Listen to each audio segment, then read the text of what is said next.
नमस्कार दोस्तों, मैं रविंद्र बंसीवाल स्वागत करता हूं आप सभी का कॉमर्स इंस्पिरेशन पे। यदि आप चैनल पे नए हो तो चैनल को सब्सक्राइब भी कीजिए और यदि आपने बेल आइकन नहीं दबाया तो ज़रूर दबाइए। जिससे कि कल हमारा स्क्रीनेस वाला चैप्टर कंप्लीट हो चुका है और आज हम उसके 20 के समथिंग MCQs डिस्कस करने वाले हैं। और हमारा जैसे कि कोरिलेशन का चैप्टर कंप्लीट हो ही चुका है और हमने उसके कुछ MCQs भी लिए थे 30 के अप्रोक्स। तो यदि आपने नहीं देखा हो तो प्लेलिस्ट में जाकर ज़रूर देखिएगा। आइए स्टार्ट करते हैं हम आज के क्वेश्चन। फर्स्ट क्वेश्चन इस प्रकार है, एक्स हमारे पास गिवन है 45, मीडियन हमें दिया हुआ है 48, विषमता गुणांक हमारे पास दिया हुआ है -0.4, परिमाप विचलन इसके अंदर हमें कैलकुलेट करना है। तो देखिए इसका फॉर्मूला क्या होता है। सबसे पहले तो मैं आपको बता दूं, फॉर्मूला होता है J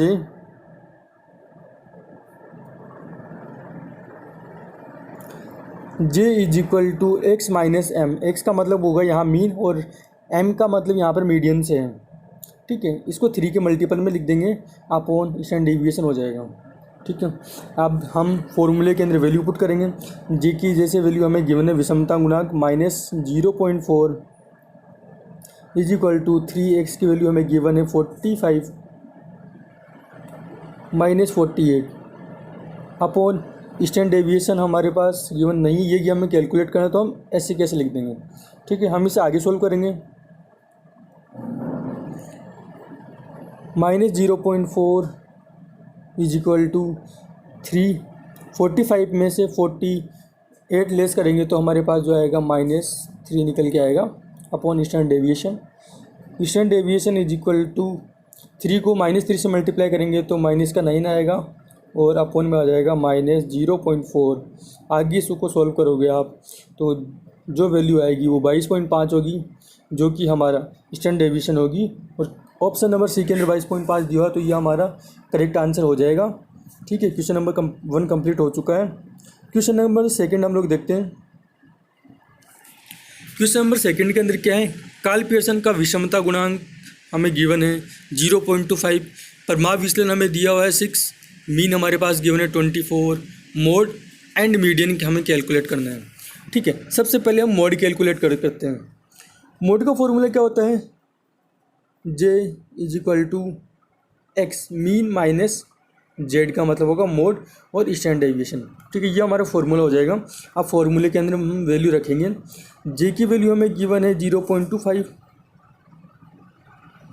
एक्स की वैल्यू हमें दी हुई है 24 माइनस जेड हमें कैलकुलेट करना है और स्टैंडर्ड डेविएशन हमें दिया हुआ है 6।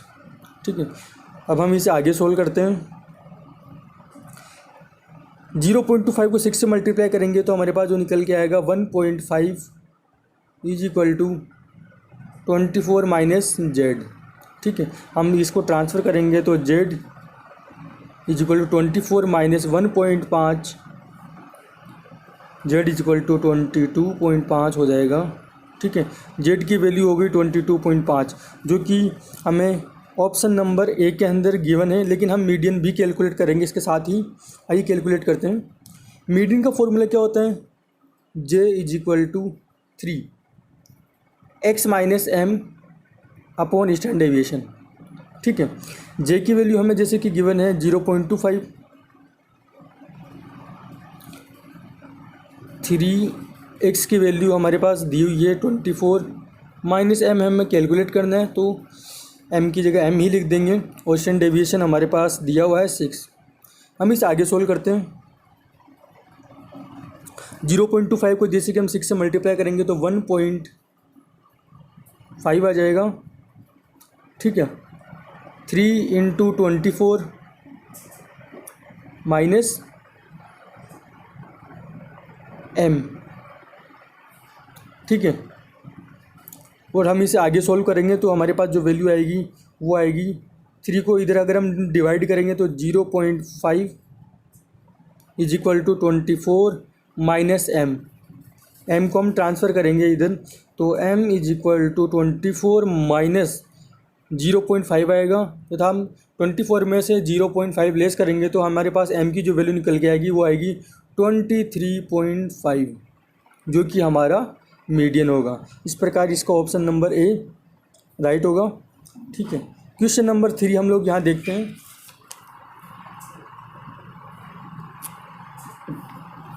क्वेश्चन नंबर 3 के अंदर हमें Q1 का मान दिया हुआ है 146, Q2 हमें गिवन है 188 और Q3 हमारे पास गिवन है 252। विषमता गुणांक इसके अंदर कैलकुलेट करना है। जैसे कि स्क्यूनेस वाले चैप्टर में मैंने आपको इसका फॉर्मूला बताया था। कैसे कैलकुलेट करते हैं, Q3 plus Q1 minus 2Q2 upon Q3 minus Q1, ये इसका फॉर्मूला हो जाएगा। अब आप फॉर्मूले के अंदर वैल्यू रखोगे, जैसे Q3 की वैल्यू कितनी तरह की है इसके अंदर 252 प्लस Q1 हमारे पास गिवन है 146 माइनस 2 के मल्टीपल में लिख देंगे हम Q2, इसकी वैल्यू होगी 188 अपॉन Q3 की वैल्यू हमारे पास गिवन है 252, माइनस करेंगे इसके अंदर से Q1 जो कि 146 है। अब हम इसे आगे सोल्व करते हैं। 252 प्लस 146 हो जाएगा हमारे पास 398, माइनस करेंगे 376 अपॉन 106। इसको आप कैलकुलेट करोगे तो 22 अपॉन 106 आएगा। और 22 के अंदर अगर आप 106 का अगर डिवाइड करती हो तो हमारे पास जो वैल्यू आएगी वो आएगी 0.2075, जो कि हमें ऑप्शन ए के अंदर हमारे पास दी हुई है। तो इसलिए हमारा ऑप्शन ए आंसर करेक्ट हो जाएगा। हमारे पास एक इक्वेशन गिवन है इसके अंदर S greater than M greater than Z। इसका मतलब ये है कि मीन जो है ग्रेटर देन होगा M से और M जो है ग्रेटर देन होगा Z से। यह इक्वेशन का मतलब क्या होता है, कल ही मैंने आपको बताया था कि स्क्यूनेस दो प्रकार के होते हैं, एक होता है नेगेटिव और एक होता है पॉजिटिव। पॉजिटिव ये कि जो इक्वेशन हमें गिवन है वो पॉजिटिव की इक्वेशन गिवन है। नेगेटिव की इक्वेशन जो हो जाएगी वो इस प्रकार होगी x less than M less than Z। ये हो जाएगी हमारी नेगेटिव स्क्यूनेस की। ठीक है, क्वेश्चन नंबर 5 हम देखते हैं।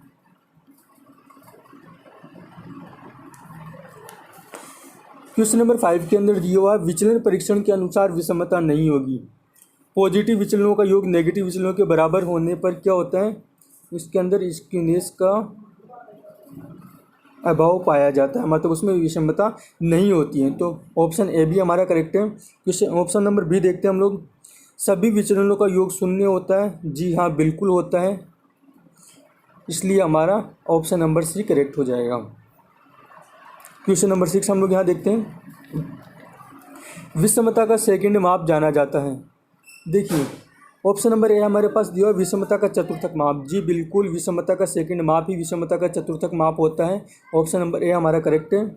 ऑप्शन नंबर बी विषमता का काल्पनिक माप सेकंड माप नहीं होता है। ऑप्शन नंबर सी दिया हुआ है विषमता का बाहुल्य माप। जी हाँ, विषमता का बाहुल्य माप विषमता का सेकंड माप होता है, इसलिए हमारा ऑप्शन नंबर डी मतलब ऑप्शन ए और सी दोनों ही करेक्ट हो जाएंगे।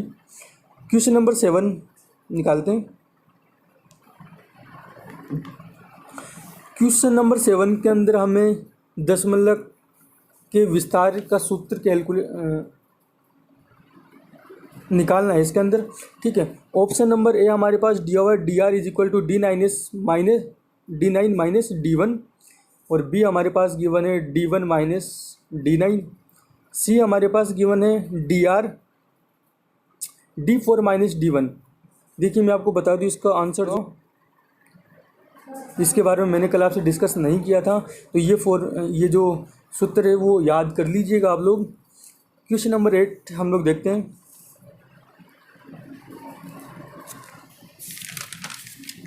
क्वेश्चन नंबर 8 इसके अंदर क्या है, चतुर्थक Q1 हमें हमारे पास दिया हुआ है 142, अर्ध अंत चतुर्थक विस्तार Q3 18 है। मीडियन हमें कैलकुलेट करना है, तो आपको ये चीज़ पता होनी चाहिए कि median is equal to Q3 plus Q1 होता है।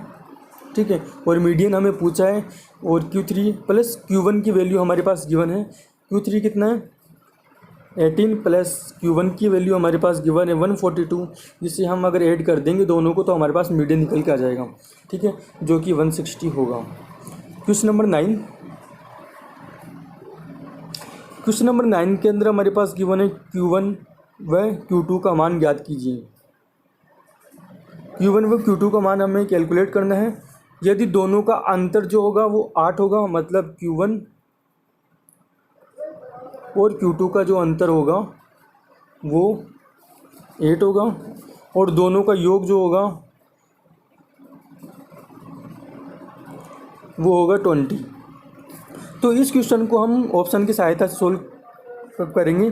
देखिए Q1 Q2 का मान हमें कैलकुलेट करना है। इसके अंदर यदि हम ऑप्शन नंबर ए लेते हैं तो 6 और 14 के जो अंतर होगा वो हमारे पास 8 होगा। ठीक है, यह एक शर्त को कंप्लीट करता है। दूसरी शर्त होगी दोनों का योग 20 होना चाहिए। जी हाँ, ये दूसरी शर्त को भी कंप्लीट करता है। इनका 6 + 14 दोनों का योग जो होगा वो 20 होगा। ऑप्शन नंबर ए करेक्ट है। बट हम 2 ऑप्शन और गिवन है, इनको भी देख लेते हैं। ऑप्शन नंबर बी के अंदर 14 8 दिया हुआ है। ठीक है, देखिए जो अगर हम दोनों का अंतर देखेंगे तो हमारे पास 6 आएगा, जो कि पहली कंडीशन को कंप्लीट नहीं करता, इसलिए हमारा ये ऑप्शन गलत हो जाएगा। ऑप्शन नंबर सी हम लोग देखते हैं, इसका अंतर 1 होगा, ये भी हमारा जो ऑप्शन है वो गलत हो जाएगा। इसलिए क्वेश्चन नंबर 9 का जो आंसर होगा वो होगा ए। क्वेश्चन नंबर 10 हम लोग देखते हैं। यदि वक्र बाईं तरफ झुका हुआ हो तो विषमता होगी। देखिए मैंने कल आपको दोनों ही कंडीशन समझाई थी, नेगेटिव और पॉजिटिव। नेगेटिव के अंदर क्या होता है, नेगेटिव के अंदर जो झुकाव होता है वो बाईं तरफ होता है, मतलब जो हम डायग्राम बनाएंगे वो इस प्रकार बनेगा। ठीक है, इस प्रकार बनेगा। तो यह होगा हमारा नेगेटिव स्क्यूनेस। इसके अंदर जो झुकाव है वो बाईं ओर होगा, तो हमारा जो आंसर हो जाएगा वो होगा नेगेटिव। ऑप्शन नंबर ए हमारा करेक्ट है। क्वेश्चन नंबर 11 हम लोग देखते हैं। केली के सूत्र में विषमता का ज्ञात करने के लिए अंतर कितना प्रतिशत लिया जाता है। कल ही हमने इस चीज़ के बारे में डिस्कस किया था कि केली के जो सूत्र का विषमता ज्ञात करने के लिए हम लोग 80% अंतर लेते हैं। 10% 20% हम लोग दोनों तरफ से ही हटा देते हैं इसके अंदर। Question number 12।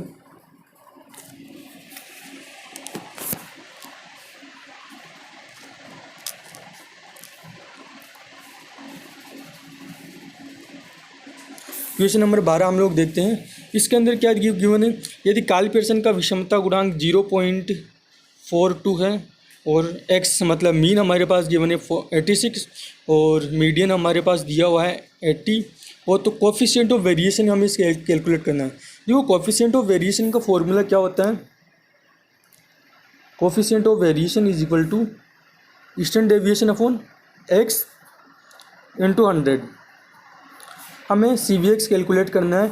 हमारे पास x गिवन है लेकिन हमारे पास स्टैंडर्ड डेविएशन नहीं है, तो स्टैंडर्ड डेविएशन हम कैसे कैलकुलेट करेंगे, इसके लिए हम मीन वाला फॉर्मूला इसके अंदर लगाएंगे।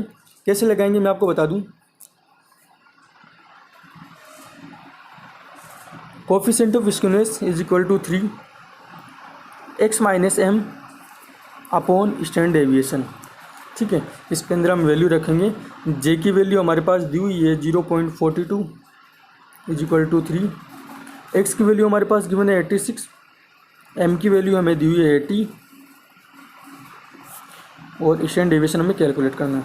आप इसे आगे सोल्व करोगे तो हमारे पास जो निकल के आएगा standard deviation is equal to 42.85 होगा। ठीक है, अब जैसे कि कोफिशिएंट ऑफ वेरिएशन का फॉर्मूला मैंने आपको बताया था, standard deviation upon x into 100। आप फॉर्मूले के अंदर वैल्यू रखोगे तो हमारे पास जो आएगा स्टैंडर्ड डेविएशन कितना है 42.85, जो कि हमने अभी कैलकुलेट किया। x हमारे पास गिवन है कितना है 86 इंटू 100। आप इसे आगे सॉल्व करोगे तो हमारे पास कोफिशिएंट ऑफ वेरिएशन की वैल्यू आ जाएगी 49.84, जो कि ऑप्शन नंबर बी के अंदर हमारे पास दी हुई है, तो इसलिए हमारा बी आंसर करेक्ट हो जाएगा। ठीक है, क्वेश्चन नंबर 13 हम लोग देखते हैं। यदि खुले सिरे वाली श्रेणी दी गई है तो कौन सा विषमता का माप सर्वाधिक उपयुक्त होता है। जी हाँ, बिल्कुल बाउले का विषमता गुणांक इसके अंदर सर्वाधिक उपयुक्त होता है। कल ही मैंने आपसे इसके बारे में बताया था, तो आप अगर आपने हमारी स्क्यूनेस वाली चैप्टर नहीं देखा है तो प्लीज़ ज़रूर देखिएगा उसको, तभी आपको ये समझ में आएंगे। क्वेश्चन नंबर 14 हम लोग देखते हैं। क्वेश्चन नंबर 14 के अंदर हमें गिवन है एक्स, मीन हमें दिया है 45, एम हमारे पास है 48, विषमता गुणांक हमारे पास दिया हुआ है -0.4। ईस्टर्न डेविएशन हमें इसके अंदर कैलकुलेट करना है। फॉर्मूला मैंने आपको बता ही दिया है। अब तक इसके 2-3 क्वेश्चन हम लोग डिस्कस कर चुके हैं। ठीक है, आइए देखते हैं। 3x - m upon eastern deviation. ठीक है, जे की जगह हम लोग रख देंगे -0.4 = 3। एक्स की वैल्यू हमें गिवन है 45 माइनस एम की वैल्यू भी हमें गिवन है 48 अपॉन ईस्टर्न डेविएशन हमें कैलकुलेट करना है। हम इसे आगे सोल्व करते हैं। -0.4 = 3 इंटू 45 के अंदर से हम 48 लेस करेंगे तो हमारे पास -3 निकल के आएगा upon standard deviation. Standard deviation = 3 को अगर हम -3 से मल्टीप्लाई करते हैं तो -9 आ जाएगा और अपॉन में लिख देंगे हम -0.4 और आप -9 के अंदर -0.4 का हम भाग दोगे तो हमारे पास जो वैल्यू आएगी वो आएगी 22.5 आएगी। ऑप्शन नंबर सी करेक्ट होगा। विषमता का गुणांक का माप कैसा होता है? जी बिल्कुल, विषमता का गुणांक सापेक्ष माप होता है, मतलब रिलेटिव मेजर होता है। ये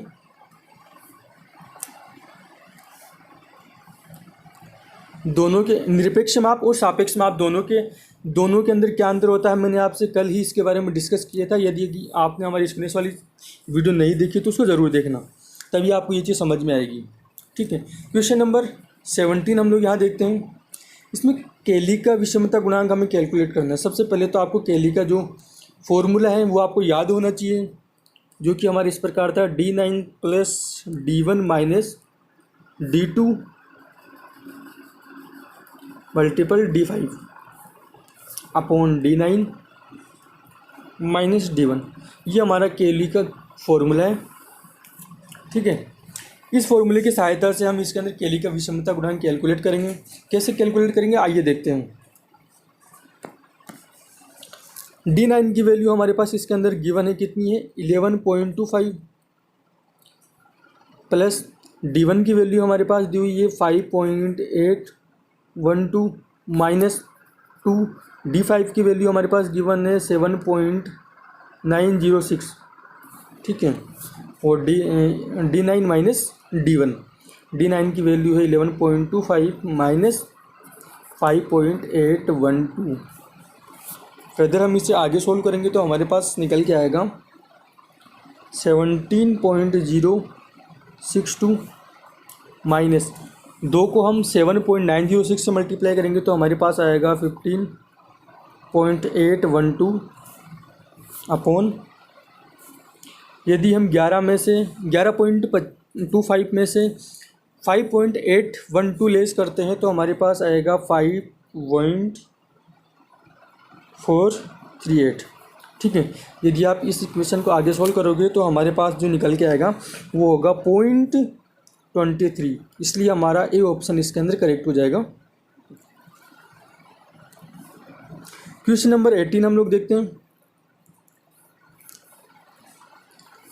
क्वेश्चन नंबर 18 रिपीट हो चुका है।